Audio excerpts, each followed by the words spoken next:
पिंपरी चिंचवड महानगरपालिका नियमित पाणी पुरवठा करण्यास असमर्थ आहे. की दिवसाआड पाणी येतं आणि आमच्याकडे जो पाणी यायचा टायमिंग तो रात्री 2 ते 4 आहे. म्हणजे आम्हाला खूप साऱ्या समस्या आहेत पाण्यासाठी. विकत आणून पाणी पितो, काय करायचं? सारं वास घाण पाणी येतं नगरपालिकेचं.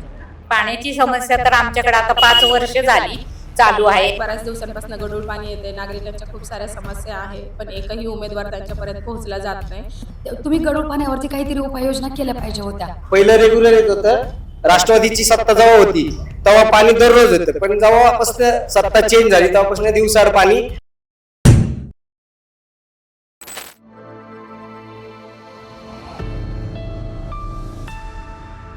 कारण महिलांना जे आहे ते दिवसभर घरामध्ये काम करावं लागतं आणि त्याच्यासाठी पाणी सगळ्यात महत्वाचं आहे. आपल्यासोबत एक काकू आहेत. मला सांगा, पाणी महापालिकेकडनं म्हणजे पिंपरी चिंचवड महापालिकेकडनं रेग्युलर येतं का पाणी? रेग्युलर नाही येत. नाही, म्हणजे कसं पाण्याचं कसं दिवसातनं कसं? एक दिवसाआड येते, एक एक दिवसाआड, दिवसाआड. 2 दिवसाआड पुरतं का पाणी तुम्हाला? नाही पुरत. आता येते पाणी, आम्ही विकत आणून पाणी पितो, काय करायचं? मग आता पाणी घाण येते म्हणलं, पण येते दिवसाआड पाणी. पाण्याची अवस्था खूप बिकट आहे. म्हणजे तसं बघायला गेलं ना तर बऱ्याच दिवसांपासून गढूळ पाणी येते. नागरिकांच्या खूप साऱ्या समस्या आहे, पण एकही उमेदवार त्यांच्यापर्यंत पोहोचला जात नाही. आणि जेव्हा सामान्य जनता त्यांच्यापर्यंत पोहोचली जाते त्यावेळी मग आम्ही ऑफिसला नाहीये, आम्ही नंतर येऊ किंवा मग बघू, मग केलंय आम्ही, मग करू, बस एवढीच उत्तरं मिळत आहेत प्रत्येकाला.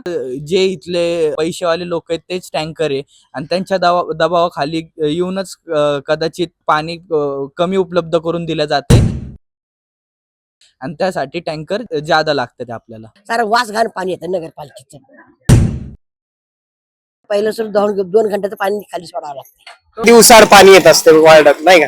पहिलं रेग्युलर येत होतं, राष्ट्रवादीची सत्ता जेव्हा होती तेव्हा पाणी दररोज येतं, पण जेव्हापासून सत्ता चेंज झाली तेव्हापासून दिवसाआड पाणी.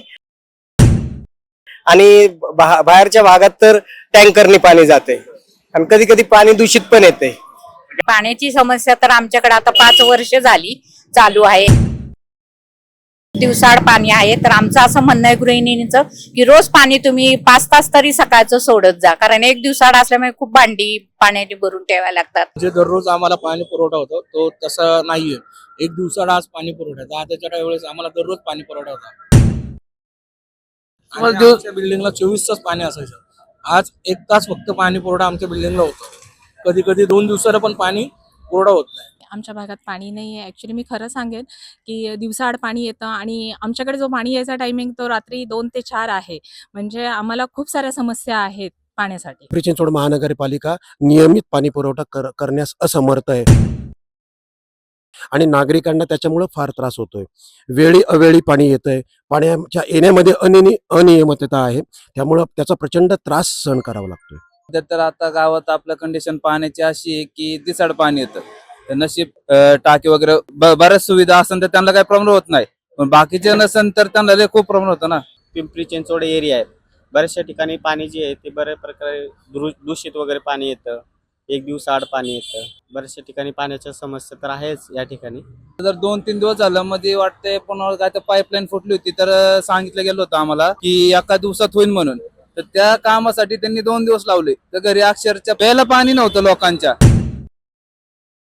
आम्ही इथनं तिथं वॉटर सप्लायर म्हणून हे त्यातनं पाणी मारून हे सगळं ऍडजस्ट केलेले. एवढंच सुविधा आहे की नाही का, असं जरी काय झालं इथं गावठाणात की सगळ्यांनी जे उमेदवार आहेत की त्यांनी ऍक्शन घेतलं पाहिजे, तुरंत लगेच कंप्लेंट केल्या गेल्या. मध्ये मध्ये 2-3 वेळा पाण्याच्या पण समस्या झाल्या होत्या.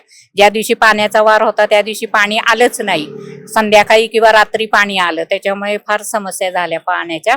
आणि पाण्याला प्रेशर पण नसतं कधी कधी, त्याच्यामुळे टाक्या भरत नाहीत. सांगून अगदी वैताग आलाय. म्हणजे आम्हाला गृहिणींना त्याला तोंड द्यावं लागतं पाण्याच्या समस्याला. सध्या तरी 1 दिवस आड करून येतं, गढूळ येतं, कधी कधी येत पण नाहीये. तुम्ही गढूळ पाण्यावरती काहीतरी उपाययोजना केल्या पाहिजे होत्या. आजपर्यंत त्या झालेल्या नाहीयेत.